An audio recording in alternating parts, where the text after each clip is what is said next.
इस वीडियो को देखने के बाद आपको सारे कॉन्सेप्ट्स क्लियर हो जाएंगे कि कब हमें ड्राइंग पे फोकस करना चाहिए, कब हमें कलरिंग पे फोकस करना चाहिए, कब हमें अपना खुद का आर्ट स्टाइल बनाने पे फोकस करना चाहिए, कब हमें अलग अलग टेक्निक्स के पीछे भागना चाहिए, कब नहीं भागना चाहिए, कौन से मेथड को फॉलो करना चाहिए, कौन से नहीं करना चाहिए।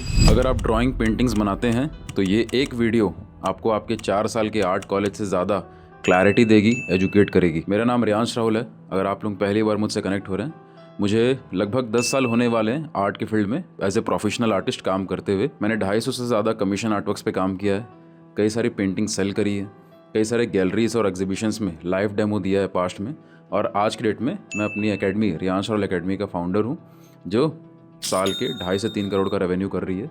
और एक प्रोफेशनल जर्नी में काफ़ी सालों से कई हज़ारों लाखों आर्टिस्ट से कनेक्ट होने का मौका मिला। जब मैंने शुरू किया था एज एन आर्टिस्ट, तो एक कन्फ्यूज़न जो रहती थी, जब हम आर्ट में ड्राइंग करते हैं, पेंटिंग करते हैं और इसमें पैशनेट होते हैं, तो सबसे एक नॉर्मल चीज़ जो मैक्सिमम आर्टिस्ट करते हैं, जो आप भी करते होंगे, जो मैं भी करता था, कि हम यूट्यूब पे आते हैं, गूगल पे आते हैं या कोई किताब खरीदते हैं और उसमें अलग अलग चीज़ें ट्राई करते हैं सीखने का, और हमें अलग अलग चीज़ें समझ में आती है। कोई बोलता है कि ड्राइंग ऐसे करो, कोई बोलता है स्केचिंग ऐसे करो, कोई बोलता है ये कलर होना चाहिए, कोई बोलता है ये वाली टेक्निक होनी चाहिए, कोई कॉम्पोजिशन के बारे में बात कर रहा है, कोई वैल्यूज़ के बारे में बात कर रहा है, कोई बोल रहा है कि पोर्ट्रेट ऐसे बनाओ, कोई बोल रहा है लैंडस्केप ऐसे बनाओ। तो 100 चीज़ें सुन के कन्फ्यूज़न बढ़ता चला जाता है। और आज के टाइम पे अगर आप ग्रो नहीं कर पा रहे हैं तो इसका प्रॉब्लम ये नहीं है कि आपके पास इन्फॉर्मेशन की कमी है, प्रॉब्लम ये है कि हद से ज़्यादा इन्फॉर्मेशन है और उन सारी इन्फॉर्मेशन के बीच में हमारा कन्फ्यूज़न बढ़ता चला जा रहा है। इस वीडियो में मेरी ये कोशिश है कि मैं सारे वो कोर कॉन्सेप्ट, सारे फंडामेंटल कॉन्सेप्ट आपको क्लियर करूं। ये पेंटिंग जो मैंने बनाई थी कई साल पहले, इसका एग्जाम्पल लेके मैं आपको वो पूरा सारा पॉइंट शेयर करूंगा जो मैक्सिमम आर्टिस्ट कन्फ्यूज्ड रहते हैं। यूट्यूब पे 1000 चीज़ें चल रही हैं, 1000 अलग अलग टॉपिक चल रहे हैं, कन्फ्यूज़न बढ़ता चला जा रहा है। तो इस वीडियो को बहुत ही ध्यान से देखिएगा और एक एक पॉइंट को चाहे तो इस वीडियो के साथ साथ नोट्स बनाइएगा, अपनी डायरी निकाल लीजिए, अपनी कॉपी निकाल लीजिए। इस वीडियो को देखते साथ आई वुड स्ट्रांगली रिकमेंड कि आप नोट्स ज़रूर बनाएं। ये एक पेंटिंग है जो आप मेरे पीछे देख रहे हैं। ओके, अब एक बार डिकोड करते हैं सारी चीज़ों को। एक इंसान जब आर्टवर्क बनाना शुरू करता है, ओके, एक सरफेस लेता है। यहाँ पे मैंने कैनवस लिया है, इसके जगह पेपर हो सकता है, इसके जगह दीवार हो सकता है, इसके जगह डिजिटल स्क्रीन हो सकता है, और हम लोग आर्टवर्क बनाना शुरू करते हैं। अब यहाँ पे आपको एक फिगर ड्राइंग दिख रही है, यहाँ पे आपको चीज़ें दिख रही हैं। आपको सबसे पहले क्या दिख रहा है कि हाँ, इसमें कौन से कलर्स हैं, इसमें क्या डिटेलिंग्स हैं, क्या चीज़ें हैं, वो सारी चीज़ें हमें दिखनी शुरू होती है और यहीं से गलती शुरू होती है। एक और आर्टवर्क मैं आपको दिखाना चाहूँगा। ये एक रिसेंट वर्क है जो मैंने कुछ टाइम पहले ही बनाया था। ये एक आर्टवर्क है जहाँ पे मैंने एक कॉन्सेप्ट के ऊपर काम करने की कोशिश की है, और इसके बारे में भी, ये सारी चीज़ों के बारे में मैं आपको एक एक करके शेयर करूँगा। देखिए, जब आप सोशल मीडिया पे, यूट्यूब पे आर्टवर्क्स, आर्टिस्ट के बारे में देखना शुरू करते हैं, लेसन्स देखने शुरू करते हैं, तो आप एक फ़ाइनल वर्क देखते हैं। जैसे ये फ़ाइनल वर्क है, एक फिगर ड्राइंग है। इसमें मैंने ऑयल पेंटिंग का इस्तेमाल किया था। ये पेंटिंग लगभग 6-7 साल पुरानी पेंटिंग है, लेकिन इसमें मैंने ऑयल पेंटिंग का, ऑयल कलर का इस्तेमाल किया हुआ है। एक कॉटन कैनवस मैंने यहाँ पे इस्तेमाल किया है। ओके, ऑयल के अलग अलग ब्रांड्स के कलर्स मैंने यूज़ किए, अलग अलग ब्रशेज़ यूज़ किए। अब इस तरीके के बहुत सारे अलग अलग आर्टवर्क्स आप इंटरनेट पे देखेंगे। किसी में फिगर ड्राइंग की जगह लैंडस्केप बना होगा, किसी में मंडाला के डिज़ाइंस बने होंगे। आप में से हो सकता है कोई टैटू आर्टिस्ट हो तो वो टैटू रिलेटेड काम को देखते होंगे। किसी को पोर्ट्रेट बनाने का शौक़ है तो वो पोर्ट्रेट रिलेटेड कंटेंट को देख रहे होंगे। और ये बहुत बड़ी प्रॉब्लम है कि आप अलग अलग टाइप के कंटेंट को देख रहे हैं। एक बार सबको छोड़ दीजिए, भूल जाइए कि ये सारी चीज़ें कुछ होती हैं, एकदम ज़ीरो से चीज़ों को सुनिएगा। मैं कुछ भी बनाऊँ, मैं कौन सा कलर ले रहा हूँ, ये कौन सा कैनवस है, मैंने कौन से ब्रश का इस्तेमाल किया था, मैंने कौन सी पेंसिल का इस्तेमाल किया था, ये सारी चीज़ों के पीछे भागना बंद कर दीजिए। छोड़ दीजिए ये सारी चीज़ें सर्च करना कि कौन सी कंपनी होती है, कौन से ब्रश होते हैं, कौन से ब्रांड के पेपर होते हैं, कौन से ब्रांड के पेंसिल्स होते हैं, कौन से ब्रांड के पेपर्स होते हैं। ये सारी चीज़ें आपको बस एक डिस्ट्रैक्शन देने वाली हैं। अगर आप जेन्युइनली सीरियस है अपने आर्ट स्किल को इम्प्रूव करने में, तो कौन से टूल्स इस्तेमाल हुए हैं इस पे फोकस करना सबसे पहले बंद कर दीजिए। इससे रिलेटेड जो भी आप कंटेंट सोशल मीडिया पे इधर उधर देखते हैं, वो सारी चीज़ों को देखना बंद कर दीजिए। पहला पॉइंट। सेकंड पॉइंट, आप एक पेपर उठाते हैं, ओके, अब आप उस पर ड्राइंग करने वाले हैं।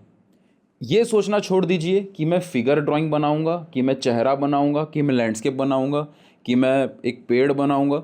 आप ये देखना शुरू करिए कि जो भी आप बना रहे हो उसके लाइंस, एंगल्स, प्रोपोर्शन सही आए। जब तक ये वाला स्टेज सही नहीं है, ये दिमाग लगाना बंद कर दीजिए कि मेरा फेवरेट तो पोर्ट्रेट है, मुझे तो पोर्ट्रेट अच्छा लगता है, मुझे तो लैंडस्केप पसंद है। ये सारी चीज़ें छोड़ दीजिए और इस जो भी अभी मैं बोल रहा हूँ इन चीज़ों को ना बहुत ध्यान सुनिएगा, क्योंकि क्या होता है, अभी मैं आपको ड्राइंग बना के नहीं दिखा रहा हूँ। ड्राइंग बनाने वाले मेरे कई सारे लेसन्स हैं। मैक्सिमम बिगनर आर्टिस्ट सिर्फ डेमो के पीछे भाग रहे होते हैं कि कोई मुझे, मेरा मन कर रहा है पोर्ट्रेट बनाने का तो कोई मुझे पोर्ट्रेट बना के दिखा दे, मेरा मन कर रहा है वाटर कलर सीखने का तो कोई मुझे वाटर कलर करके दिखा दे, मेरा मन कर रहा है ऑयल कलर सीखने का तो कोई मुझे ऑयल कलर करके दिखा दे। जब तक ये थॉट है, जो आपका मन कर रहा है, आप उससे रिलेटेड कंटेंट सर्च कर रहे हैं और देखते जा रहे हैं, तो आप वो देख रहे हो जो आपका मन कर रहा है, वो नहीं जो आपके लिए ज़रूरी है। और जो आपका मन कर रहा है उसके अराउंड अगर आप कंटेंट खोज रहे हैं तो वो कंटेंट कभी ख़त्म नहीं होगा। आपके मन में चल रहा है कि मुझे पोर्ट्रेट अच्छा लगता है तो मैं पोर्ट्रेट रिलेटेड वीडियो देखती जाऊँ, तो वो पोर्ट्रेट के लेसन्स कभी ख़त्म नहीं होंगे। 1.5 लाख 2 लाख वीडियोज़ आपको दिखेंगी, हर वीडियो में आपको बस कन्फ्यूज़न बढ़ता जाएगा और आपको कभी समझ नहीं आएगा कि उसको शुरू करना है, नहीं करना है, कहाँ रुकना है। And that is why fundamentally चीज़ों को समझना ज़रूरी है। और यहाँ पे मेरी कोशिश है कि आप फंडामेंटल चीज़ों को समझें। आपने छोड़ दिया कौन सा मटेरियल, कौन सा कलर, कौन सा ब्रश है, ये सब आपने दिमाग से निकाल दीजिए। अब आपका पहला फोकस क्या है कि मैं एक सब्जेक्ट ले रहा हूँ, चेहरा है, फिगर ड्राइंग है, एक पेड़ है, पक्षी है, जानवर है, छोड़ दीजिए वो क्या है, जो भी है उसके लाइंस, उसके एंगल्स, उसके प्रोपोर्शंस सही आए, सिर्फ इस पे फोकस करिए। अगर ये सब्जेक्ट मैं यहाँ पे बना रहा हूँ, मैं सबसे पहले ड्राइंग से शुरुआत करूँगा और ड्राइंग में सबसे पहले मैं क्या देखूँगा कि हाँ, यहाँ पे जो मैं लाइन खींच रहा हूँ ये लाइन सही है कि नहीं, इसके एंगल सही हैं कि नहीं, ये सारे जो एंगल्स हैं, ये जिस एंगल्स पे हैं, क्या वो एंगल्स सही आ रहे हैं कि नहीं आ रहे हैं। जो प्रोपोर्शंस हैं कि इस लाइन की तुलना में ये लाइन कितनी बड़ी है, इसके कंपैरिजन में ये लाइन कितनी बड़ी है, इसके कंपैरिजन में ये लाइन कितनी बड़ी है, इसके कंपैरिजन में ये लाइन कितनी बड़ी है, ये चीज़ों पे बस आपको फोकस करना है, बाकी सब छोड़ देना है। जब तक ये एंगल्स, ये प्रोपोर्शंस, इन सब के ऊपर आपका कंट्रोल नहीं आया है, तब तक दिमाग लगाना बंद कर दीजिए कि दुनिया में एब्स्ट्रैक्ट आर्ट सेल होता है क्या। अरे वो वाले आर्टिस्ट तो क्यूबिज्म आर्ट वर्क करते थे, पिकासो नाम था उनका, अरे मोने तो इम्प्रेशनिस्टिक वर्क करते थे। अरे इतने सारे आर्टिस्ट इतने सारे स्टाइल फॉलो करते हैं, हमें कुछ ना इमेजिनेशन से काम करना है, हमें कुछ ना क्रिएटिविटी लगानी। ये सब छोड़ दीजिए, ये सब आपका टाइम बर्बाद करेगा कि मुझे ना देख के बनाना आता है, मुझे ना इमेजिनेशन से बनाना है, मुझे कुछ नया डेवलप करना है, मुझे कुछ अपना आर्ट का स्टाइल डेवलप करना है। ये सब दिमाग से निकालिए। मुझे ना ये वाली कलर सीखना है, मुझे वो वाला मेथड सीखना है, ये सब टाइम की बर्बादी है। एक ही चीज़ पे फोकस करिए कि क्या जो भी एंगल्स मैं खींच रहा हूँ या खींच रही हूँ वो सही आ रहे हैं, क्या सारे प्रोपोर्शन सही आ रहे हैं कि नहीं आ रहे हैं। जब ये वाला स्टेज अचीव हो जाए कि जो भी चीज़ आप देखते हो, कोई भी चीज़, एक सामने जानवर है, इंसान है, पक्षी है, पेड़ है, पौधा है, फ़र्क नहीं पड़ता, जिस चीज़ को आप देख लो उसके लाइंस, उसके एंगल्स, उसके प्रोपोर्शंस सही आप जज कर पाओ, जब ये स्टेज अचीव हो जाए तब आप अगले स्टेज पे जाने के लिए तैयार हैं। अगर ये स्टेज अचीव नहीं हुआ है और colour, method, technique, paper, colour, brush, ये वो सब के पीछे आप भाग रहे हैं, तो आप ऑलरेडी अपना टाइम बर्बाद कर रहे हैं। अंडरस्टैंड, ज़्यादा से ज़्यादा जानकारी लेना ग्रोथ नहीं देगा। कौन सी चीज़ सही समय पे ज़रूरी है, अभी मेरे लिए इस पॉइंट ऑफ टाइम पे कौन से टॉपिक पे काम करना ज़रूरी है, जब तक वो क्लियर नहीं है। एक क्लास 2 के बच्चे को क्लास 2 की पढ़ाई अगर क्लियर नहीं है और वो क्लास 4 की पढ़ाई के ऊपर फोकस कर रहा है, तो ना तो वो 2 की पढ़ाई क्लियर कर पाएगा, ना उसको 4 की पढ़ाई समझ में आएगी। तो क्लास 2 में हो तो क्लास 2 को सही करेंगे, उसके बाद क्लास 3 पे फोकस करेंगे, उसके बाद क्लास 4 ईजीली हो पाएगा। तो जब तक आपका लाइंस, एंगल्स, प्रोपोर्शंस ये सही नहीं है, तो ये देखना बंद कर दीजिए कि इसमें कौन से कलर हैं, कौन सा कैनवस है, कौन सा ब्रश है, कौन सी पेंसिल का इस्तेमाल हुआ है। आपके हाथ में अगर पत्थर का टुकड़ा भी है, एक ईंटे का टुकड़ा भी है, एक चारकोल का टुकड़ा है, तो उससे कोई फ़र्क नहीं पड़ेगा कि क्या है आपके हाथ में। जो भी चीज़ आपके हाथ में है, क्या उससे आप सही लाइन खींच रहे हो, सही एंगल्स के मेज़रमेंट्स ले रहे हो, सही प्रोपोर्शंस को चेक कर पा रहे हो। इस स्टेज के ऊपर फोकस करिए। जब ये स्टेज भी क्लियर हो जाए, जब आपको ये कंट्रोल आए कि हाँ, मैं देख के जज कर लेता हूँ, मैं देख के जज कर लेती हूँ, सारे प्रोपोर्शंस मेरे सही आ रहे हैं, जब ये वाला स्टेज भी सही हो जाए तब जाके आप एक कंप्लीट ड्राइंग बना पाएंगे। ओके, तब जाके ये पूरा आर्टवर्क बन पाएगा, पूरा ड्राइंग का पार्ट कंप्लीट हो पाएगा। जब पूरा ड्राइंग का पार्ट कंप्लीट हो जाता है उसके बाद अगला स्टेज आता है वैल्यू जजमेंट का। ओके, अब यहाँ पे मैंने ड्राइंग तो कर ली, ये लाइन यहाँ से यहाँ गई, ये लाइन यहाँ से यहाँ गई, ये लाइन यहाँ से यहाँ गई, लाइंस एंगल्स प्रोपोर्शंस, ड्राइंग का पार्ट तो कंप्लीट हो गया। बट अब आपका दिमाग चलेगा कि चलो मैंने ड्राइंग बना ली, अब इसमें कलर करते हैं। वेट, सुनिए, कलरिंग मेन नहीं है। मैं कौन सा कलर कर रहा हूँ उस पर फोकस करना बंद कर दीजिए, क्योंकि जब तक आपको ये लगेगा कि मेरी ड्राइंग कंप्लीट हो गई है, चलो कलर करते हैं, तो आप ऑलरेडी गलत जा रहे हैं। इसीलिए फंडामेंटल मिस्टेक्स होती हैं। अगर आपको चलना नहीं आता और आप दौड़ते कैसे हैं इसके ऊपर सीखने की कोशिश कर रहे हैं तो कभी वो पॉसिबल नहीं होगा। तो कलरिंग, अब दुनिया का कोई भी कलर हो, भले वो ऑयल कलर हो, एक्रेलिक कलर हो, ओके, सॉफ्ट पेस्टल्स हो, ड्राई पेस्टल्स हो, गॉश हो, वाटर कलर हो, डजेंट मैटर कौन सा कलर है। डिजिटली भी मैं पेंटिंग कर रहा हूँ, फ़र्क नहीं पड़ता। कलर डार्क कितने हैं और लाइट कितने हैं, ये सबसे पहले आपको फोकस करने की ज़रूरत है। यहाँ पे लाल रंग हुआ है कि पिंक कलर हुआ है कि ब्राउन कलर हुआ है कि ग्रे कलर हुआ है, इससे कोई फ़र्क नहीं पड़ता। ये छोटे बच्चों के लिए सही है कि एक छोटा बच्चा लाल, पीला, हरा रंग देख के अट्रैक्ट हो रहा है, बट एज एन आर्टिस्ट अगर आप सीरियसली सीख रहे हो तो कौन सा कलर है उसको छोड़ दीजिए। अब इसमें भी लोग अंदर घुसते चले जाते हैं कि ना स्कारलेट रेड, अरे क्रिम्सन रेड, अरे लेमन येलो, अरे अल्ट्रा मेराइन ब्लू, अरे कोबाल्ट ब्लू, अलग अलग नाम घुसेड़ रहे हैं क्योंकि सुनने में अच्छा लगता है। इतने सारे नाम हैं, एज एन आर्टिस्ट हमारा ईगो हट हो जाता है कि इतने सारे नाम अगर हमें पता नहीं होंगे तो कैसे चलेगा। हमें पता होना चाहिए कि लेमन येलो अलग होता है, हमें पता होना चाहिए कि कैडमियम येलो अलग होता है। छोड़ दीजिए, सिंपल समझिए। पहले इतने नाम रटने से कोई फ़ायदा नहीं है, ठीक है। कौन सा कलर है उससे उसको जानने से कोई फ़ायदा नहीं है। ये देखिए कि जो भी कलर है, यहाँ पे लाल की जगह पीला होता, हरा होता, उससे कोई फ़र्क नहीं पड़ता। वो लाल जो भी है कितना डार्क है कितना लाइट है। ये जितना डार्क है क्या ये इतना डार्क है, ये जितना डार्क है क्या ये इतना डार्क है, डार्कनेस अलग अलग है। तो ये चीज़ को स्टडी करने के लिए हम ब्लैक एंड वाइट में चीज़ों को अज्यूम करना शुरू करते हैं। भले ही चीज़ें कलरफुल हो, दुनिया रंगीन दिख रही है, बट उसको डार्क और लाइट में जब हम जज करते हैं तो कलर को छोड़ के, कलर को भूल के हम डार्क और लाइट में उसको देखने की कोशिश करते हैं। जैसे फॉर एग्जांपल ये एक आर्टवर्क है, ये एक स्केच है जो मैंने स्टडी पर्पस के लिए बनाया था।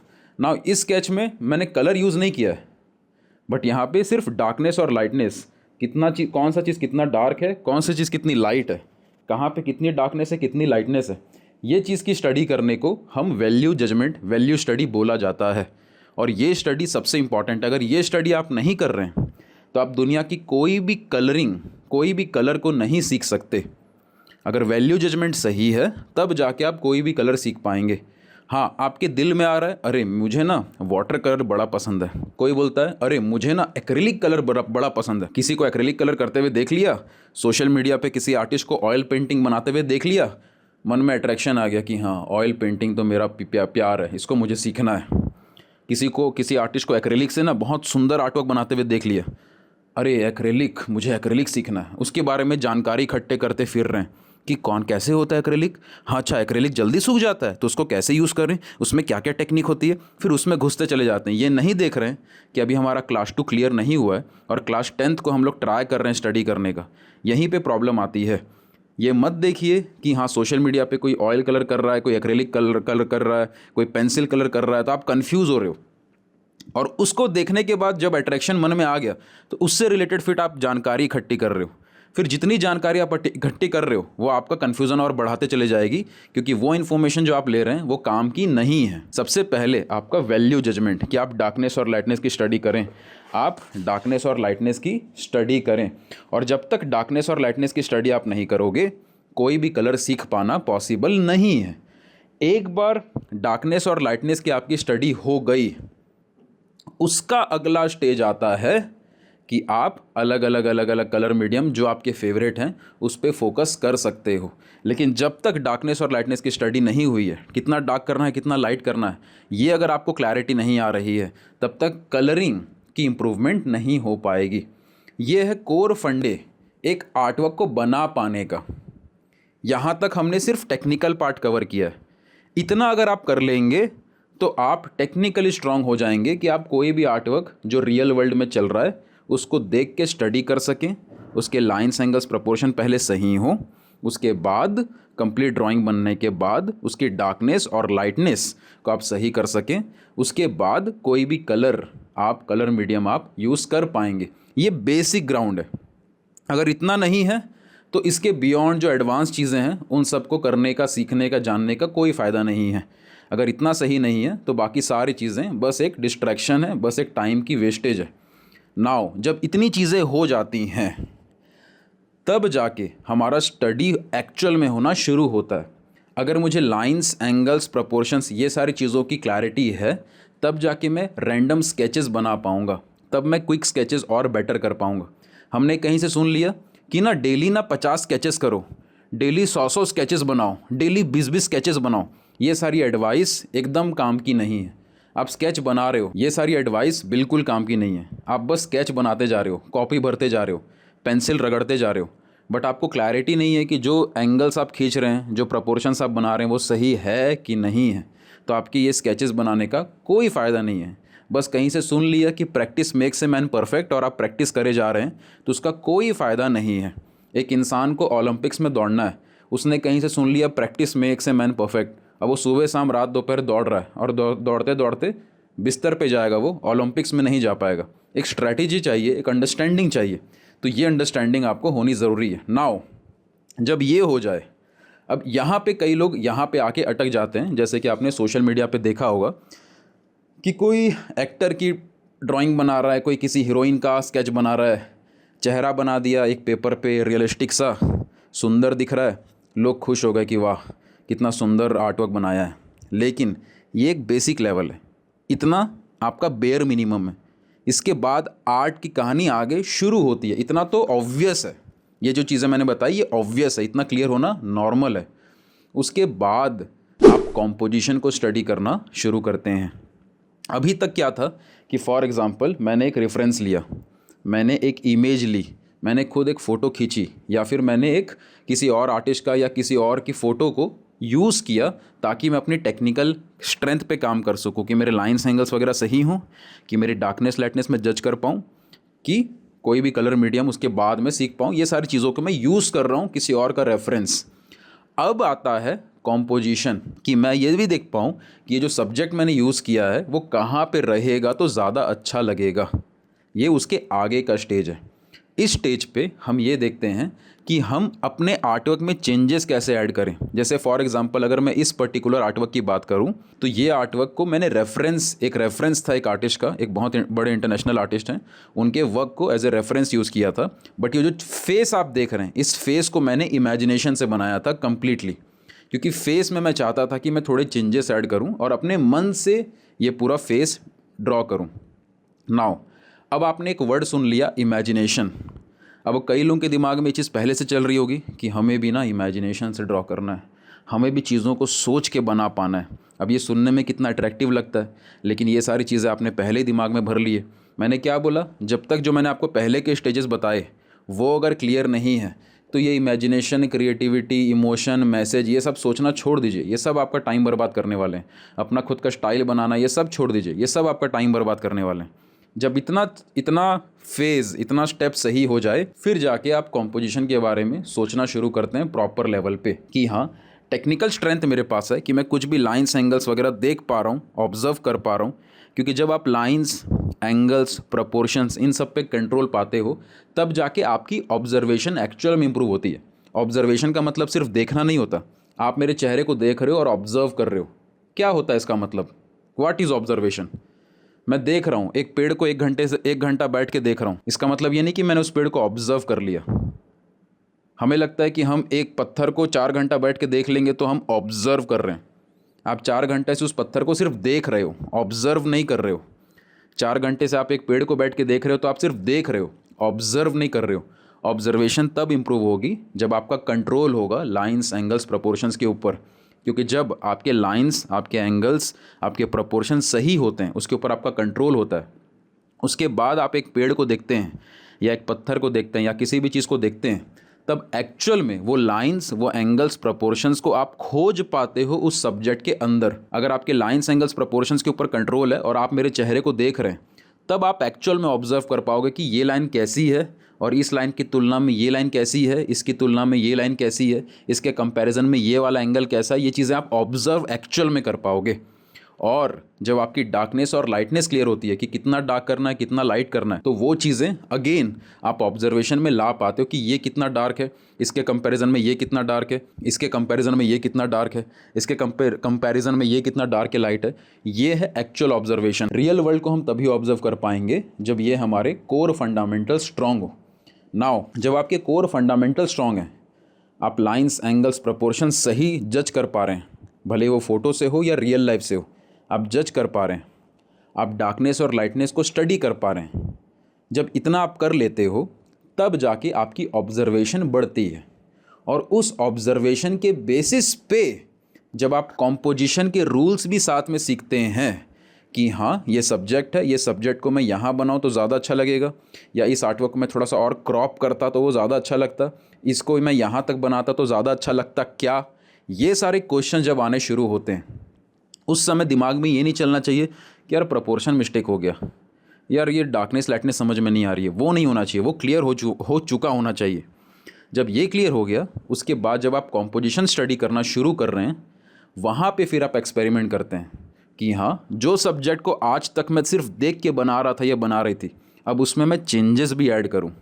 ये सीन है, इसमें ये पेड़ है ना अच्छा नहीं दिख रहा है, इसको बाहर निकालते हैं। अरे ये घर थोड़ा बड़ा बनेगा और ये पेड़ थोड़ा छोटा बनेगा तो ज़्यादा अच्छा दिखेगा।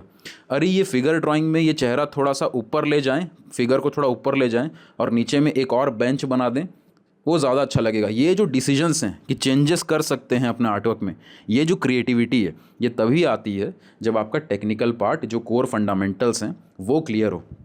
उसके बाद कॉम्पोजिशन के फंडामेंटल्स पे आप काम करते हैं। इतना हो गया। जब इतना हो जाए, अच्छा कॉम्पोजिशन स्टडी करने के भी अलग अलग तरीके हैं। हम जितने भी मूवीज़ हैं, मूवीज़ में जो एक एक फ्रेम आता है, ओके, उसकी कॉम्पोजिशन को हम वहाँ से ऑब्जर्व कर सकते हैं। जो ओल्ड मास्टर, जो हम सुनते हैं ना कि ओल्ड मास्टर स्टडी करो, ओल्ड मास्टर की स्टडीज़ करो, ओल्ड मास्टर्स ने अपने आर्टवर्क्स में ऑलरेडी कॉम्पोजिशन को बहुत अच्छे से स्टडी किया हुआ है। तो जब हम अपने आर्टवर्क्स में, जब हम उनके आर्टवर्क्स को कॉपी करने की कोशिश करते हैं, तो हम उनके कॉम्पोजिशन को बाय डिफ़ॉल्ट अपने आर्टवर्क में यूज़ कर रहे होते हैं।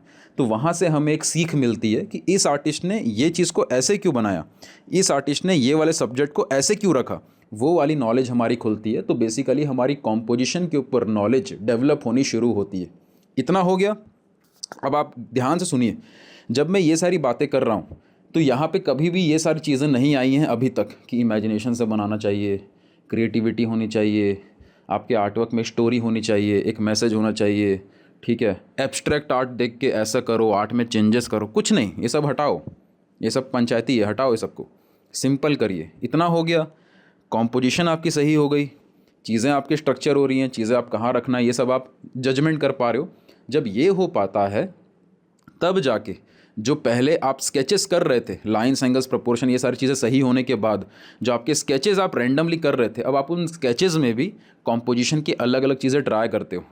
मैंने एक रफली एक छोटा सा स्केच बनाया, उसमें मैं देख रहा हूँ कि अरे ये फिगर ड्राइंग को यहाँ की जगह यहाँ रखें तो कैसा लगेगा, मैं आइडिया ले रहा हूँ। फिर उसके बेस पे मैं फाइनल आर्टवर्क बना पाऊँगा। नाउ यहाँ तक जब चीज़ें क्लियर हो जाती हैं, ओके, हम अलग अलग आर्टवर्क स्टडी कर रहे हैं। जैसे फॉर एग्जांपल ये एक आर्टवर्क है जो मैंने रियल लाइफ से स्टडी किया। तो हम अलग अलग सीन्स को, अलग अलग चीज़ें जो रियल वर्ल्ड में चल रही हैं, पहले उसको बार बार स्टडी करते हैं ताकि हमारा कंट्रोल आ सके कि हाँ हम ड्रॉ कर पा रहे हैं, हम डार्कनेस लाइटनेस को जज कर पा रहे हैं, और फिर जो भी कलर मीडियम पे हम काम करना चाहते हैं उसके ऊपर हम कंट्रोल ला पा रहे हैं। जब ये चीज़ें हो जाती हैं उसके बाद फिर कॉम्पोजिशन आता है कि हाँ ये पेड़ को यहाँ रखें तो ज़्यादा अच्छा लगेगा, या आसमान को थोड़ा सा कम दिखाएं, ज़मीन को ज़्यादा दिखाएं। ये सारे डिसीजंस आने शुरू होते हैं जहाँ पे हमारी क्रिएटिविटी सही मायने में थोड़ी सी इन्वॉल्व होनी शुरू होती है कि हम आर्टवर्क में अपने मन के हिसाब से चेंजेस ऐड कर रहे हैं।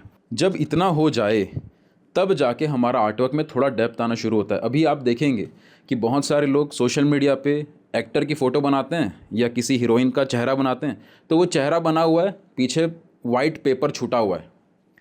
आपके आर्टवर्क में आपका बैकग्राउंड का भी एक रोल होता है। अगर यहाँ पे मैंने ये फिगर ड्राइंग बनाई है तो यहाँ पे बैकग्राउंड को मैंने ब्लैंक नहीं छोड़ दिया।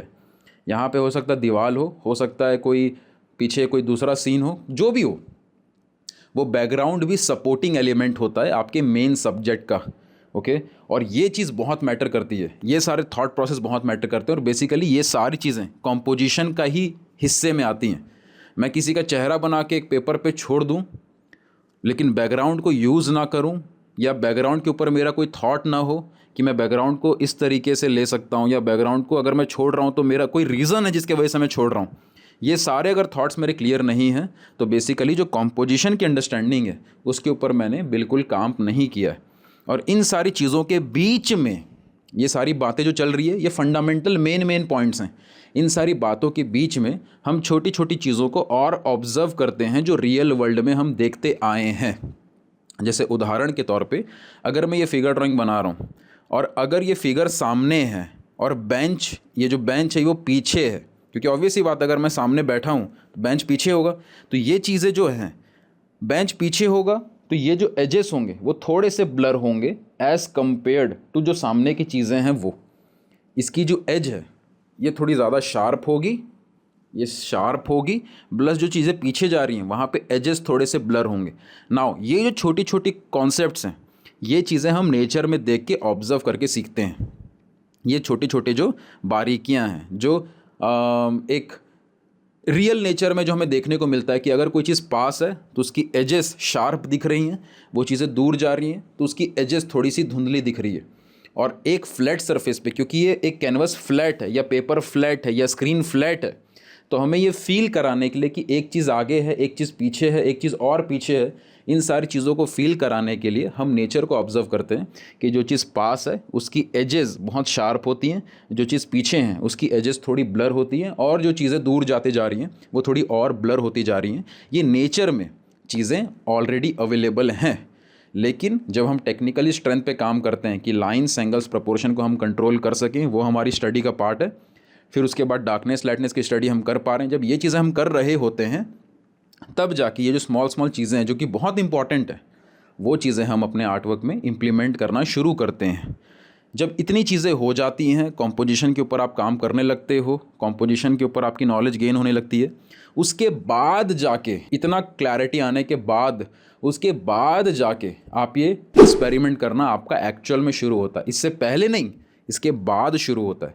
उसके बाद मैं ट्राई कर सकता हूँ कि नहीं यार, ये चेहरे की जगह मैं एक ना यहाँ से फूल निकाल दूँ, या चेहरे की जगह यहाँ पे एक सांप आ रहा है चलता हुआ, या यहाँ पे एक पेड़ साइड से निकला हुआ है और उस पेड़ की एक ब्रांच इसकी आँख के अंदर निकली हुई है। जो भी ये थॉट्स हैं, ये थॉट्स के ऊपर फिर हम काम करना शुरू करते हैं।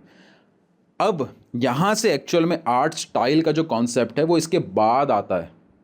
अगर इससे पहले आपने आर्ट स्टाइल का कॉन्सेप्ट घुसा दिया तो आपका टाइम वेस्ट होगा, आपका कन्फ्यूज़न बढ़ेगा और आपको चीज़ें कभी समझ में नहीं आएंगी। जब इतना स्ट्रेंथ आ जाए, जब इतना टेक्निकल स्ट्रेंथ आ जाए, उसके बाद आप एक्सपेरिमेंट करना शुरू करते हो, क्योंकि अब आपको ये सोचने की ज़रूरत नहीं पड़ रही है कि मैं फूल की ड्राइंग सही बना पा रहा हूँ कि नहीं, मैं इंसान का एक फिगर ड्राइंग घुसाना चाहता हूँ बीच में, वो सही बनेगा कि नहीं। वो थॉट नहीं आना चाहिए। वो थॉट आपने ऑलरेडी पहले क्लियर कर लिया है। अब आप सोच रहे हो कि अब मैं चीज़ों को मिक्स करूँ तो कैसा लगेगा, अब मैं चीज़ों को डिफरेंट वे में ट्राई करूँ तो कैसा लगेगा। तो कई सारे आर्टिस्ट डिफरेंट ट्राई करते हैं, कई सारे नहीं करते हैं। उनका थॉट रहता है कि जो मुझे रियलिज़म में दिख रहा है मैं इसी में कॉम्पोजिशन करूं और इसी को ही अपने आर्टवर्क में इम्प्लीमेंट करूं। वहाँ पे उनका मेन फोकस रहता है कि मैं और अच्छे से अच्छे कॉम्पोजिशंस पे काम करूं। मुझे जो रियल वर्ल्ड में दिख रहा है मैं वही बनाऊंगा, लेकिन मैं उसकी कॉम्पोजिशन खुद करूंगा कि चीज़ें कैसी होंगी, कौन सी चीज़ कहाँ आएगी। मैं ये पेड़ दिखाना चाहता हूँ, कोई आर्टिस्ट सोच रहा है कि मैं पेड़ नहीं दिखाना चाहता हूँ, मैं बस उसके चार वो पत्ते जो झूल रहे हैं, उस पत्ते के बीच में एक फल लटक रहा है, मैं बस उस सीन को दिखाना चाहता हूँ। एक आर्टिस्ट सोच रहा है नहीं नहीं नहीं, ये पेड़ के ऊपर में जो एक पक्षी बैठा है मैं उसको, और उसके पीछे जो बादल दिख रहा है आसमान में, मैं बस उसको दिखाना चाहता हूँ। तो यहाँ पे आर्टिस्ट की नज़र आनी शुरू होती है, नज़र डेवलप होनी शुरू होती है।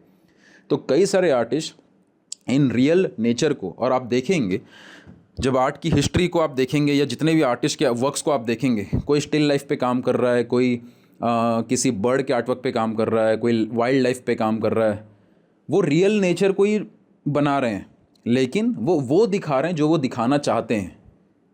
उनको इस चीज़ से मतलब नहीं है कि मैं कुछ नया क्रिएट कर दूं या कुछ नया टाइप का चीज़ इसमें दिखा दूं। उनका थॉट है कि जो नेचर में चीज़ें हैं मैं वही दिखाऊं, बस अपने तरीके से दिखाऊं कि मैं क्या देख रहा हूं या मुझे कौन सा सब्जेक्ट ज़्यादा अट्रैक्ट कर रहा है। तो वो रियल वर्ल्ड में जो चीज़ें चल रही हैं उसी को बना रहे हैं, बट कंपोज वो अपने हिसाब से कर रहे हैं। ओके, टेक्निकल स्ट्रेंथ उनकी क्लियर है, लाइन्स एंगल्स प्रोपोर्शन में प्रॉब्लम नहीं आ रही है, डार्कनेस लाइटनेस प्रॉब्लम नहीं आ रही है, कॉम्पोजिशन उनकी क्लियर है। ये क्लियर है तब जाके वो सोचना शुरू कर रहे हैं। आजकल की प्रॉब्लम क्या है, आजकल लोग आते हैं ड्राइंग करते हैं, पहले ही सोचना शुरू कर देते हैं कि मैं कुछ नया सोच के बनाऊंगा, कुछ नई क्रिएटिविटी ऐड करूंगा। एक क्लास 4 का बच्चा ये नहीं सोच सकता कि मैं इस सब्जेक्ट में PhD करूंगा, क्योंकि उससे बस टाइम वेस्ट होगा, कन्फ्यूजन बढ़ेगा और कुछ नहीं। इतनी क्लैरिटी है। अब एक आर्टिस्ट सोच रहा है, जैसा मैंने आपको बताया, रियल वर्ल्ड में चीज़ों को चेंज करने के हिसाब से सोच रहा है। उसी पल एक दूसरा आर्टिस्ट ये सोच रहा है कि चलो ये चीज़ें क्लियर हो गई, अब मैं चाहता हूँ इसको मिला दिया जाए, चेहरे को और पहाड़ को मिला के मैं कुछ बनाता हूँ और अपने हर सब्जेक्ट को मैं इस तरीके से ही स्टडी करूँगा। वो चेंजेस ऐड कर रहा है और यहीं से धीरे धीरे इस स्टेज के बाद से धीरे धीरे आर्टिस्ट में बदलाव दिखने शुरू होते हैं। लोगों के काम में अलग अलग परिवर्तन दिखना शुरू होता है। जो आप देखते हैं कि पिकासो ने क्यूबिज्म वर्क किया या हेनरी मटीज ने ऐसा वर्क किया, मोनेट ने ऐसा वर्क किया, वो जो उनका तरीका था काम करने का वो इस स्टेज के बाद आता है, ना कि पहले। अगर आप पिकासो के भी काम को देखेंगे तो उनके जो बाद के काम थे हम उसको देख के जज करते हैं, बट उनके पहले के काम को आप देखेंगे तो उसमें सारी जगहों पे उन्होंने कोर फंडामेंटल्स पे काम किया है। ड्राइंग स्किल्स, आर्ट के ये सारे फंडामेंटल्स, प्रिंसिपल्स, जो नेचर में चीज़ें हैं, जैसा मैंने आपको बताया एजेस की चीज़ें पास हैं तो ज़्यादा शार्प दिखेंगी, दूर जाएंगी तो उसके एजेस थोड़े से धुंधले दिखते हैं, थोड़े से ब्लरी दिखते हैं।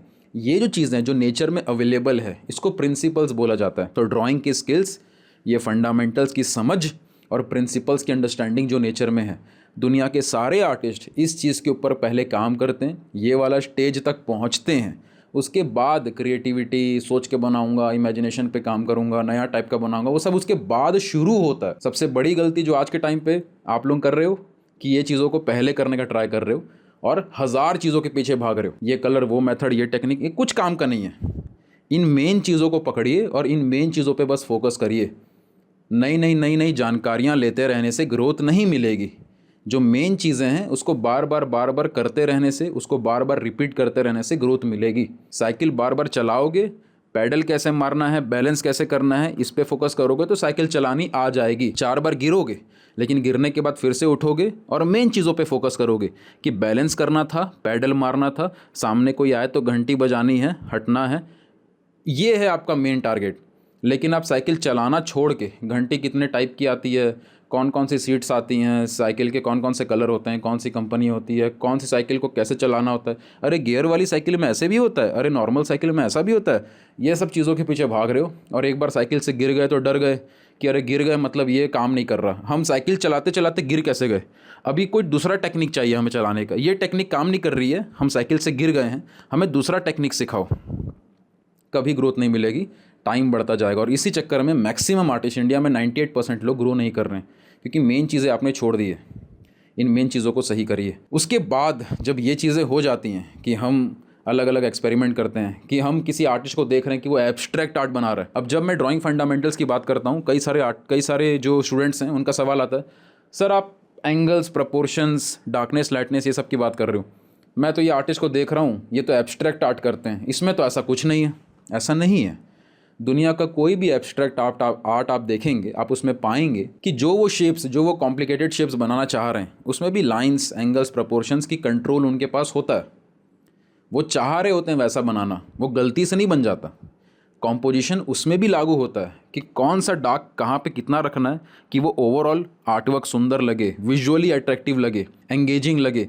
ये सारी चीज़ें वो सोच रहे होते हैं, तो कॉम्पोजिशन वहाँ पे भी लागू होता है। तो ये सारी चीज़ें फंडामेंटल कॉन्सेप्ट हैं जो कि आपको स्टेप बाय स्टेप कवर करनी है, ना कि रैंडमली। एक बार क्विक मैं चीज़ों को कवर करूं तो अगर कोई आर्टवर्क मैं बना रहा हूं, सबसे पहले मैं दुनियादारी छोड़ के उसके लाइंस, एंगल्स, प्रोपोर्शंस, इन सब पे मेरा कितना कंट्रोल है। ऐसा तो नहीं कि इसको मैं इतना बड़ा बनाना चाह रहा हूँ बट ये इतना बन गया, ये लंबा हो गया, वो छोटा हो गया, प्रोपोर्शंस मिस्टेक नहीं होने चाहिए, इतना कंट्रोल आ सके। इससे पहले मैं शेड कर दूँ, कलर कर दूँ, ये पेंसिल ले लूँ, वो पेंसिल ले लूँ, ये सब करना छोड़ के मैं मेन चीज़ पे फोकस करूँगा।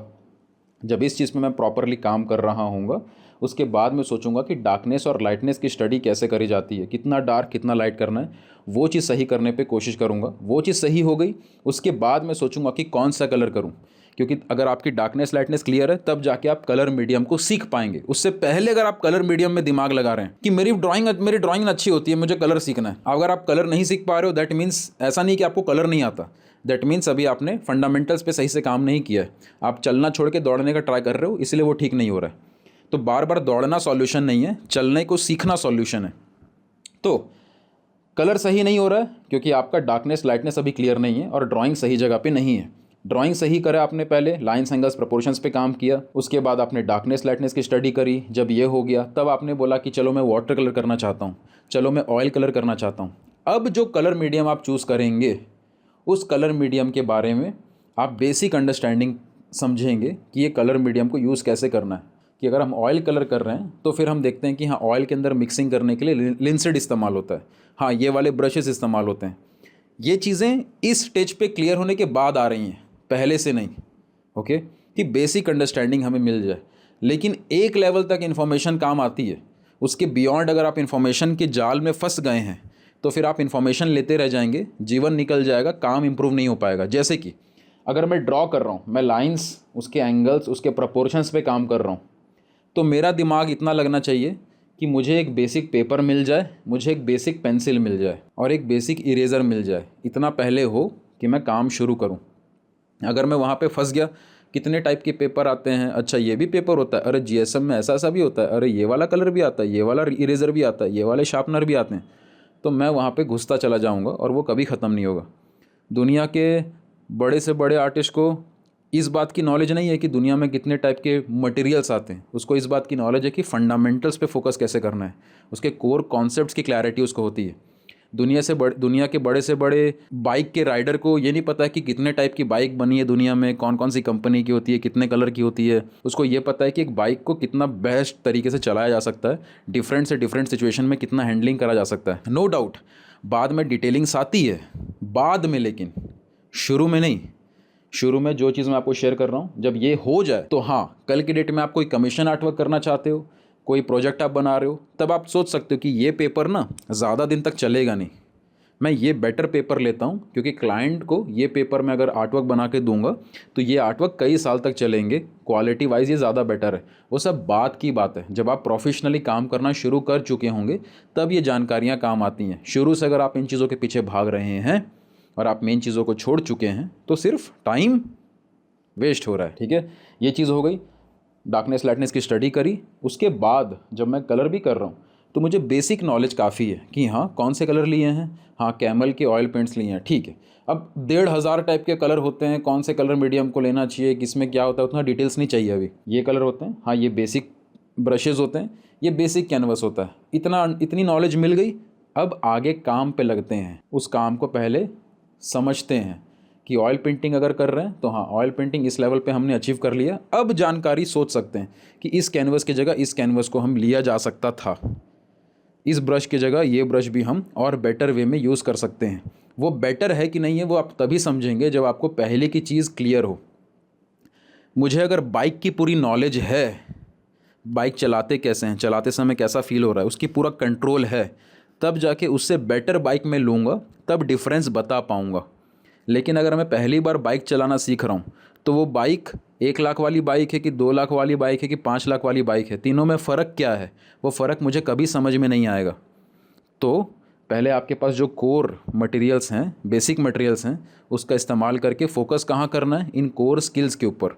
ये स्किल्स अगर क्लियर हैं, उसके ऊपर आपका पूरा कंट्रोल है, तब जाके आने वाले टाइम पे आप एडवांस या थोड़े से कॉम्प्लिकेटेड आर्ट के मटेरियल्स भी लेंगे तो आपको उसको सीखना नहीं पड़ेगा, आपको बेसिक समझ में आ जाएगा कि अच्छा ये वाली पेंसिल थोड़ी कम डार्क थी, ये वाली थोड़ी ज़्यादा डार्क है, बस इतना ही फ़र्क है। अच्छा ये वाले कलर थोड़े से ज़्यादा टेक्सचर थे, इसमें थोड़ा टेक्सचर कम है, बस इतना ही फ़र्क है। वो फ़र्क समझ आएगा जब आप इस तरीके से आगे बढ़ेंगे। तो हर बार यूट्यूब पे जाके, किसी के कमेंट में जाके, किसी की क्लास में जाके ये सब मत पूछते रहा करिए कि कौन सा ब्रश लें, कौन सा कलर लें, कौन सी पेंसिल लें, कितने टाइप की पेंसिल होती है, ये कलर वो मेथड। ये सारी चीज़ें छोटे बच्चों वाली चीज़ें हैं, इसमें आप टाइम बर्बाद कर रहे हैं। सिर्फ जितनी भी चीज़ें मैंने अभी तक बताई वो सुनने में सिंपल लग रही हैं बट ईजी नहीं है। जब मैंने आपको बोला कि एंगल्स प्रोपोर्शन सही करो, तो आपको लगेगा हाँ हाँ ये तो हम करते हैं, चलो अगले स्टेज पे काम करें। ये दिमाग में किसी के आए तो अपने आप को रोकिएगा कि इतना इजी नहीं है। अगर मैं आपको एक कुर्सी टेढ़ी करके रख दूँ, मैं बोलूँ इसको ड्रॉ करो, ये हाथ जैसा जो भी दिख रहा है, इसको दुनिया वाले क्या बोलते हैं? हाथ बोलते हैं। मुझे नहीं पता क्या बोलते हैं इसको, हाथ बोलते हैं कि पैर बोलते हैं कि आँखें बोलते हैं। ये जो आपको दिख रहा है ना, जो भी सब्जेक्ट, इसको बना के दिखाइए। आप बनाने बैठे, मैंने इसको ऐसे कर दिया, अब बनाइए, अब बनाइए, अब बनाइए। मैं कुछ भी करूं, कैसा भी चेंज करूं, मैं कुछ भी फेस चेंज करूं, लाइंस, एंगल्स, प्रोपोर्शंस, आपका पूरा कंट्रोल होना चाहिए कि चीज़ें बदल रही हैं, ये ऐसा हो रहा है, इसके लाइंस कहाँ तक आ रहे हैं, इसके प्रोपोर्शंस कैसे हैं। जब पूरा कंट्रोल आए, उसमें टाइम लगता है और उसमें आपको फोकस, डिसिप्लिन, प्रैक्टिस चाहिए। जंप नहीं करना है कि हाँ इतना तो हमने कर लिया, चलो चलो आगे बढ़ते हैं। इसको पहले प्रॉपर समझिए, स्टडी करिए। जब तक ये ठीक नहीं हो रहा तो अलग अलग टेक्निक, मेथड, उन सब के ऊपर बात करना बंद कर दीजिए।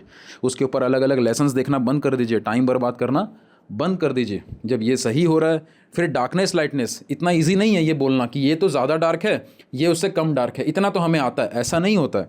वैल्यू जजमेंट जब हम करते हैं, जॉन सिंगर सार्जेंट एक बहुत ग्रेटेस्ट आर्टिस्ट में उनका नाम लिखा जाता है। वो वैल्यूज़ के मास्टर थे। उन्होंने पूरा अपना कोर आर्ट एजुकेशन उन्होंने मास्टरी किया था बस इस चीज़ में कि वो डार्क और लाइट को स्टडी कर पाएँ। ओके, तो आर्टिस्ट कई कई साल लगाते हैं सिर्फ वैल्यूज़ को सही करने के लिए, और हम क्या करते हैं, थोड़ा डार्क और लाइट स्टडी किया, फिर ये टेक्निक, वो कलर, वो ब्रश करना शुरू कर दिया। इसलिए डिस्ट्रैक्शन है बहुत ज़्यादा। वैल्यू स्टडी करने के लिए कई साल निकल जाते हैं, कई सारी पेंटिंग्स बनानी पड़ती है, और हर पेंटिंग के बाद खुद से ये पूछना पड़ता है कि क्या इसकी वैल्यू थोड़ी और लाइट हो सकती थी, क्या ये डार्कनेस थोड़ी ज़्यादा क्या हमने कर दी। और ये बेसिक बात को सोचे बिना यूट्यूब पे करोड़ों वीडियोज़ है जहाँ पे लोग आर्टवर्क बनाए जा रहे हैं, हीरो हीरोइन की फ़ोटो बनाए जा रहे हैं, कहीं डार्क ज़्यादा हो रहा है, कहीं लाइट ज़्यादा हो रहा है, सब सोच ही नहीं रहे हैं। आर्टवर्क बना के ख़त्म कर रहे हैं, बस आर्टवर्क बना के ख़त्म कर रहे हैं। आर्टवर्क के बाद आपको दिखना चाहिए कि ये थोड़ा सा इसमें वैल्यू मिस्टेक हो रही है, ये डार्क और थोड़ा डार्क हो सकता था शायद, ये लाइट थोड़ा और लाइट हो सकता था। ये क्रिटिकल थिंकिंग है, और ये सारे थॉट प्रोसेस में टाइम लगता है, और इसी पे आपको फोकस करना है। हज़ार इन्फॉर्मेशन के पीछे नहीं भागना है। कॉम्पोजिशन, हाँ हाँ समझ में आ गया, ये सब्जेक्ट को इधर कर देंगे तो ज़्यादा अच्छा लगेगा, इतना ईजी नहीं है कॉम्पोजिशन। उसमें बहुत सारी चीज़ें लगती हैं, उसमें लोग अलग अलग एक्सपेरिमेंट करते हैं, बहुत सारे आर्टिस्ट अलग अलग तरीके से एक्सपेरिमेंट्स कर रहे होते हैं। अगर ये पूरा मेरा कैनवस है और कॉम्पोजिशन का रूल ये कहता है कि अगर मैं सब्जेक्ट को बीच में रखूँगा तो वो कॉम्पोजिशन अच्छी नहीं दिखेगी, लेकिन कई सारे आर्टिस्ट ने इस रूल को तोड़ के सब्जेक्ट को बीच में रखा है। ये कैसे पॉसिबल है? क्योंकि उन्होंने कॉम्पोजिशन को बहुत ज़्यादा स्टडी किया और ये पाया कि एक सब्जेक्ट को हम बीच में रख सकते हैं, बशर्ते जो बैकग्राउंड के एलिमेंट्स हैं हम उसको इस तरीके से बैलेंस करें, वो सब्जेक्ट जो बीच में है वो बीच में हो के भी अच्छा लगे। इतनी सारी स्टडीज़ करी जाती हैं। ओल्ड मास्टर्स ने कॉम्पोजिशन के ऊपर इतना काम किया है जिसको सीखने में हमें कई साल लगेंगे। कॉम्पोजिशन दिखती सिंपल सी है, लेकिन वो सबकॉन्शियस लेवल पे सामने वाले को हिट करती है। किस आदमी को समझ नहीं आ रहा कि आर्टवर्क अच्छा लग रहा है तो क्यों लग रहा है, लेकिन आर्टिस्ट ने बस इतना किया कि उसने सब्जेक्ट को ऐसे के जगह ऐसे कर दिया। अब ये आर्टिस्ट की पर्सनल चॉइस थी, उसकी स्टडी का हिस्सा था ये, लेकिन जो व्यूअर है उसको देख के ये सारी बातें समझ नहीं आ रही कि ये इतना अच्छा क्यों लग रहा है। और ये सारी चीज़ें के ऊपर काम करने में बहुत एफर्ट लगता है, बहुत टाइम लगता है। और आप अगर इसको छोड़ के अलग अलग पेपर, पेंसिल, टेक्निक, मेथड कर रहे हो तो आप अपना टाइम वेस्ट कर रहे हैं। और ये सारी चीज़ें जब हो जाती हैं, जब इन चीज़ों पे आप काम करते हैं और इसमें अपना प्रॉपर टाइम देते हैं, तब जाके आप एक इस लेवल पे पहुंचते हैं कि आप कोई भी आर्टवर्क स्टडी कर सको, बना सको। अब ये भी एकदम फाइनल स्टेज नहीं है, ये एक वो स्टेज है जहाँ पे एक आर्टिस्ट अगर कोई सीरियस है आर्ट की फील्ड में, आर्ट सीखने के लिए, तो ये सारी चीज़ें वो हैं जो आपको आनी ही चाहिए। ये ऑब्वियस चीज़ें हैं।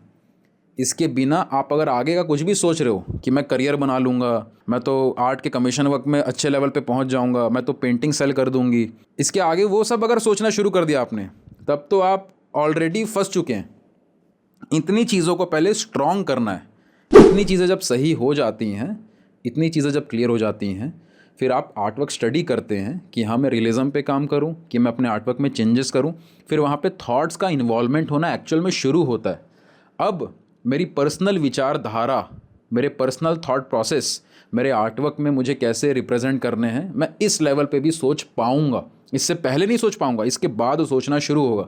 अगर मुझे लगता है कि मेरे आर्टवर्क्स ह्यूमन फिगर के अराउंड होने चाहिए, मेरे आर्टवर्क्स फीमेल स्टडीज़ के ऊपर बेस्ड होने चाहिए, मेरे आर्टवर्क्स मैं चाहता हूँ मैंने वाइल्ड लाइफ के ऊपर आर्टवर्क्स बनाऊँ, ये सारे जो मेरे थॉट्स आ रहे हैं, मैंने बचपन से जानवरों से बहुत प्यार किया है, क्यों मैं जानवरों के अराउंड आर्टवर्क्स बनाना शुरू करता हूँ, मैं उसकी सीरीज़ पे काम करता हूँ।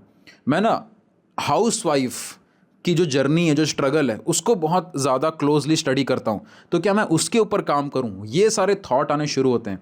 फिर आप अपनी पर्सनल लाइफ में जो आपकी जर्नी रही है, जो आपकी ज़िंदगी रही है, उस ज़िंदगी में आपकी प्रायोरिटीज़ क्या रही हैं, आपके थॉट्स क्या रहे हैं, आपका इंक्लिनेशन, आपका झुकाव किस सब्जेक्ट की तरफ ज़्यादा रहा है, उन सारी चीज़ों, आपकी पूरी लाइफ की जो जर्नी के बेसिस पे फिर आप सब्जेक्ट्स चूज़ करते हैं। इसीलिए आप ये पाएंगे कि अगर 10 आर्टिस्ट एक सब्जेक्ट पे काम कर रहे हैं, लेकिन उसके पीछे का उनका थॉट प्रोसेस, उनके देखने का नज़रिया सब कुछ बदला हुआ होता है, क्योंकि उन 10 आर्टिस्ट की ज़िंदगी एक दूसरे से अलग होती है। अभी हम क्या करते हैं, हमें लगता है अरे यार पिकासो ने तो अपना थॉट प्रोसेस, उनका ऐसा थॉट प्रोसेस था, मेरा वो थॉट प्रोसेस कैसे होगा। नहीं हो सकता, क्योंकि पिकासो की ज़िंदगी अलग थी।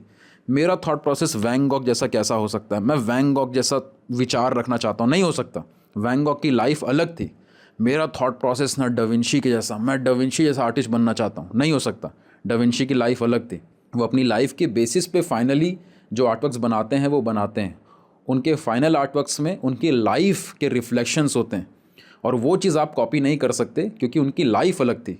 अब आप इस स्टेज को भी डायरेक्टली कॉपी नहीं कर सकते क्योंकि अभी आपने अपने फंडामेंटल्स पे काम नहीं किया है, और डायरेक्टली आप इन सारे पॉइंट्स की तरफ अट्रैक्ट हो रहे हैं कि मैं अपना कुछ नया बना दूं, कुछ नया क्रिएट कर दूं, क्योंकि वो सिर्फ ऊपर ऊपर से अलग बनाओगे आप, उसके पीछे का स्ट्रेंथ, उसके पीछे की थॉट प्रोसेस के ऊपर आपकी मजबूती नहीं रहेगी। पिकासो ने जब क्यूबिज्म के ऊपर काम किया, या वैन गॉग ने जब अपने आर्टवर्क्स के ऊपर फोकस करना, इस तरीके से वो आर्टवर्क्स बनाते थे, जो भी हम आर्टिस्ट को देखते हैं, डली अपने सरियलिज्म पे काम कर रहे थे, तो ऐसा नहीं होता था कि वो ऐसा सोचते थे कि मैं ना बाकी लोग ऐसा बना रहे हैं, मैं ऐसा नहीं बनाऊंगा क्योंकि बाकी लोग ऐसा बना रहे हैं, मैं ऐसा बनाऊंगा क्योंकि बाकी लोग ऐसा नहीं बना रहे हैं। ऐसा नहीं सोचते थे जो आज हम लोग सोचते हैं, आज के जितने भी आर्टिस्ट ऐसा सोचते हैं कि सब ऐसा बना रहे हैं, मुझे सबसे अलग दिखना है भीड़ में, तो मैं कुछ नया डाल देता हूँ। नया किस बेसिस पे डाल देता हूँ, कुछ भी एक्स्ट्रा ऐसा कर देता हूँ जो बाकी लोग नहीं कर रहे हैं। वो जो आप अलग करना चाहोगे वो डिपेंड करना चाहिए कि आपकी लाइफ की फ़िलॉसफ़ी कैसी है। मैं अगर फीमेल फिगर्स बना रहा हूँ तो फीमेल फिगर्स को लेके मेरी लाइफ की फ़िलॉसफ़ी कैसी है, वो सारे थॉट प्रोसेस इन्वॉल्व होते हैं उस आर्टवर्क को बनाते वक्त। अब ये क्यों होता है, क्योंकि इसके पीछे 2-3 रीज़न है।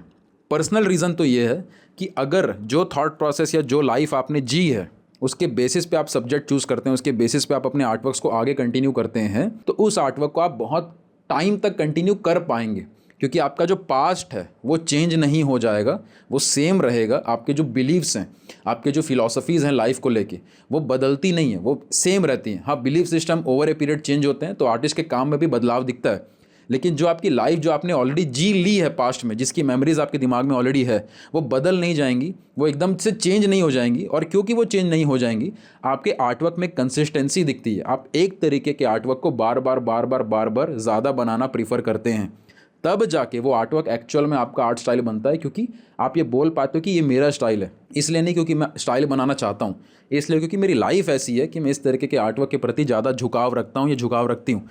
इस तरीके से चीज़ें डेवलप होनी शुरू होती है। तो ये तो रहा पर्सनल रीज़न कि आप अपने आर्टवर्क को कंटिन्यू कर पाते हैं। अब इसका प्रोफेशनल रीज़न क्या है? अगर आप प्रोफेशनली जा रहे हैं तो इसका प्रोफेशनल या कमर्शियल रीज़न ये है कि जब आप एक तरीके के आर्टवर्क में कंसिस्टेंसी मेंटेन करते हैं, तो जो व्यूअर आपके काम को देख रहे हैं या जो गैलरीज में या एग्जीबिशंस में लोग आपके काम को देख रहे हैं, वो देख पाते हैं कि ये आर्टिस्ट इस तरीके का काम करता है। वो आपके आर्टवर्क में आपकी झलक देख पाते हैं, वो देख पाते हैं कि ये आर्टवर्क है, हाँ इस आर्टिस्ट ने बनाया होगा। वो एक रिकॉल वैल्यू डेवलप होती है, और वो रिकॉल वैल्यू नहीं डेवलप हो पाएगी अगर आप का जो आर्टवर्क है वो आपकी लाइफ के ऊपर बेस्ड नहीं होगा। और ये सारी बातें जो मैं अब कर रहा हूँ, ये सब कब आ रही है? ये सारे स्टेजेस को पार करने के बाद। कई लोग उस स्टेजेस पे ही फोकस करना प्रीफर करते हैं, कई लोग जो मैं अभी बात कर रहा हूँ उस पे जाना ज़्यादा प्रीफर करते हैं। सबकी अपनी अपनी चॉइस है, लेकिन ये चॉइस भी कब आती है? उन ड्राइंग फंडामेंटल प्रिंसिपल्स की स्टडी करने के बाद, न कि पहले। पहले आ रही है तो आप अपना टाइम बर्बाद कर रहे हैं। अब ये सब आया, लोग रिकॉल करना शुरू कर दिए। नाउ आने वाले टाइम पे जब हम फ्यूचर में प्रोफेशनली काम करते हैं या जिस चीज़ें थोड़ा सा प्रोफेशनल एंगल से सीरियस होते हैं काम को लेके, वहाँ पे फिर सिर्फ आर्टवर्क अकेला काफ़ी नहीं रह जाता। उस आर्टवर्क के पीछे थॉट क्या है, आपका माइंडसेट क्या है, आपने ऐसा ही आर्टवर्क क्यों बनाया, ये सारी चीज़ों को जानने में इंटरेस्ट रखते हैं कौन? जो विजिटर्स होते हैं, आपकी गैलरीज में आते हैं, या फिर जो कलेक्टर्स होते हैं, या जो आपके आर्ट के बायर्स होते हैं, या सोशल मीडिया पे आप अगर सोशल मीडिया पे आर्ट रिलेटेड कंटेंट डाल रहे हैं, तो वो जो लोग आपके कंटेंट को देखेंगे, ये जो आपके आर्टवर्क को देखेंगे, उनको इस बात में बहुत ज़्यादा दिलचस्पी रहती है कि आप इस तरीके के आर्टवर्क क्यों बनाते हैं, इसके पीछे आपका क्या रीज़न है। और वहाँ पे आप अपने मन से कहानी नहीं सुनाते हो, आपकी जो लाइफ की फ़िलॉसफी रही है, क्योंकि वो आर्टवर्क का जो तरीका जो आप बना रहे हो वो आपकी लाइफ के थॉट प्रोसेस जर्नी के ऊपर बेस्ड है, तो आप वहाँ पे जेन्युइनली अपनी जो स्टोरी है, अपना जो इमोशंस है, वो बयां कर पाते हो, शेयर कर पाते हो। और अगर किसी का ये विचार है कि मैं एक आर्टवर्क बना दूंगा और सोशल मीडिया पे पोस्ट कर दूंगा और लोग देख के तारीफ़ कर देंगे, तो आप ऑलरेडी गलत जा रहे हैं। आपको कनेक्शन बनाना ज़रूरी है कि आपके आर्टवर्क के थ्रू लोग आपको जान सकें। मैं रिपीट कर रहा हूँ, आपके आर्टवर्क के थ्रू लोग आपको जान सकें। लेकिन लोग अगर आपको जान नहीं पा रहे हैं तो आपके आर्टवर्क की कोई वैल्यू नहीं है। आपका आर्टवर्क बस भीड़ में एक इमेज की तरह रह जाएगा। स्पेशली आज के टाइम पे जब आर्टिफिशियल इंटेलिजेंस का टाइम हम देख रहे हैं कि इमेज जनरेशन बहुत आसान हो गया है, इस इमेज जनरेशन की दुनिया में आपका आर्टवर्क इतना इम्पॉर्टेंट इसलिए है क्योंकि वो एक इंसान के द्वारा बनाया गया है। अब अगर वो इंसान ही इन्वॉल्व नहीं हो रहा है इस पूरे प्रोसेस में, तो आपके आर्टवर्क में और उस एआई की इमेज में कोई फ़र्क नहीं रह जाएगा, भले ही आपने उसको कितनी भी मेहनत से बनाया क्यों ना हो। तो इसलिए it is very much important कि as an artist, as a human being आपका इन्वॉल्वमेंट हो। और आपका इन्वॉल्वमेंट आपके आर्टवर्क में तभी हो पाएगा जब आपका आर्टवर्क आपकी कोर लाइफ जर्नी, आपकी फ़िलॉसफी, इन सब पे बेस्ड होगा, ना कि रैंडम बस एक सुंदर वर्क होगा। और ये सारी चीज़ें जब आप शेयर कर रहे होते हैं, तब जाके लोग आपकी बातों में, आपके थॉट में, आपकी फ़िलॉसफीज़ में, आपके आर्टवर्क को देख रहे होते हैं और एक कनेक्शन बन पाता है। और ये कनेक्शन लॉन्ग टर्म में career wise, professional growth wise बहुत ज़्यादा ज़रूरी होने वाला है। इस वीडियो में हम करियर, प्रोफेशनल, इन सब टॉपिक पे बात नहीं करेंगे, उसके ऊपर मैंने कई वीडियोस बनाए हैं, उसको ज़रूर देखिएगा। इन्फॉर्मेशन के पीछे मत भागिए, ये सारे पॉइंट्स को समझिएगा। आप अगर यूट्यूब पे हज़ारों वीडियोज़ देख रहे हैं, कई सारी किताबें पढ़ रहे हैं, आपके दिमाग में किसी ने ये बात डाल दी कि मैं ना देख के बना लेता हूँ, कुछ सोच के बनाना है, कुछ नया क्रिएटिविटी दिखानी है, कुछ नया दिखाना है, कुछ नया तरीके का स्टाइल डेवलप करना। अगर आप ये सब चीज़ें ऊपर से सुन के अट्रैक्ट हो रहे हैं, तो आप ऑलरेडी अपना टाइम वेस्ट कर रहे हैं। कोर चीज़ों पे फोकस करिए। जब तक ये चीज़ें सही नहीं होंगी, ये इमेजिनेशन, स्टोरी, मैसेज, ये सब कुछ काम का नहीं है। ये सारी चीज़ें इसके बाद आती हैं। और ये एक पॉइंट, बहुत ही कमाल का पॉइंट, एक बहुत महान कलाकार हुए जॉन एफ कार्लसन, उन्होंने अपनी किताब में भी लिखा, Carlson guide to landscape painting. उनकी किताब का नाम था Carlson guide to landscape painting. उसमें उन्होंने ये बात बहुत खूबसूरती से लिखी कि टेक्निकल स्ट्रेंथ आपका ऑब्वियस माना जाता है। एक बड़े से स्टेज में एक आदमी आके गाना गाने वाला है, वहाँ पे हज़ारों की तादाद में ऑडियंस बैठी है उसका गाना सुनने के लिए, तो ये ऑब्वियस माना जाता है कि इसकी सिंगिंग बहुत अच्छी होगी, इसकी आवाज़ बहुत अच्छी होगी, इसको अपने सुर ताल की पकड़ होगी, ये ऑब्वियस माना जाता है। उसके बाद वो उसके आगे क्या जादू चलाएगा, वो उसके बाद की कहानी है। लोग उस पर फोकस कर रहे हैं। टेक्निकल स्ट्रेंथ ऑब्वियस माना जाता है।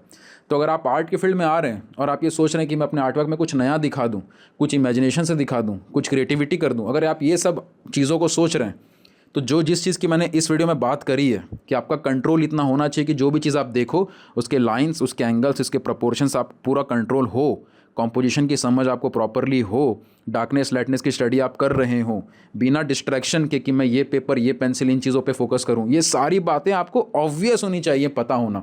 और ना सिर्फ पता होना, इसके ऊपर आप बहुत डीपर लेवल पे काम कर रहे होने चाहिए। इस पर आप नहीं काम कर रहे हो तो बाकी सारी चीज़ें बस एक टाइम वेस्टेज है। आई होप ये वीडियो आपको एक क्लैरिटी देगी, एक अंडरस्टैंडिंग देगी कि सिर्फ रैंडमली यूट्यूब पे ट्यूटोरियल देखने से कुछ नहीं होगा।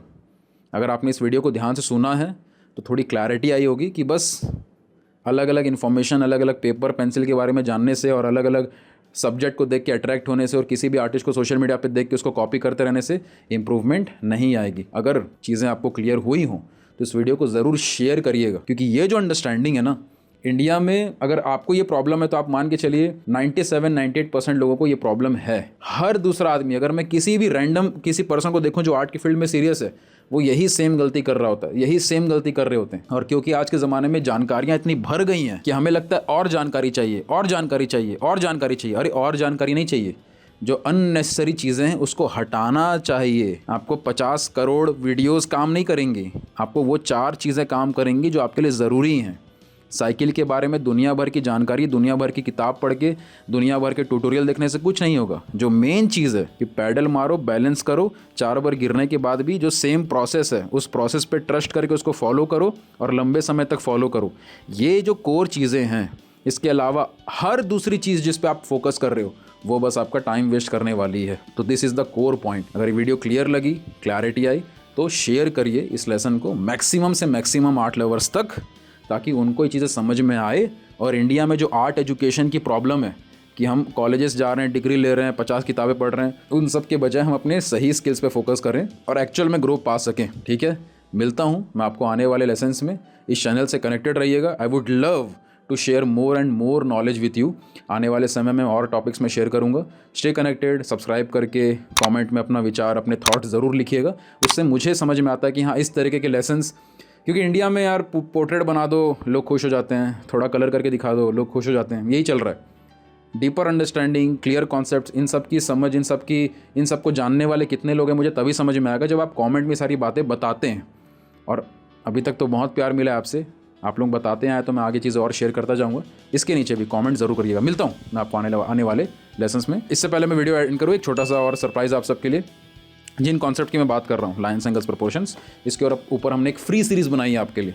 वो फ्री सीरीज़ हमने पिंड कमेंट में और डिस्क्रिप्शन में डाल दी है। पैलेट वर्स नाम का एक हमारा प्लेटफॉर्म हमने बनाया है सिर्फ आर्टिस्ट लोगों के लिए। उसके अंदर हमने मल्टीपल टॉपिक्स को डीपर लेवल पे टच किया है। एक पोर्ट्रेट की पूरी सीरीज़ है जिसमें आप फंडामेंटल पॉइंट्स को समझेंगे, आर्ट की सेलिंग को लेके, कमीशन वर्क को लेके, ये सारे पॉइंट्स को हमने शेयर किया। वो कम्प्लीटली फ्री, ताकि आपको प्रॉपर हेल्प हो पाए, आप डिस्ट्रैक्शन की जगह सही चीज़ों पे फोकस कर पाएँ। पैलेट वर्स के प्लेटफॉर्म को ज़रूर चेक करिएगा। इस वीडियो के नीचे कमेंट करके अपने थॉट्स भी ज़रूर लिखिएगा। Love art, live art.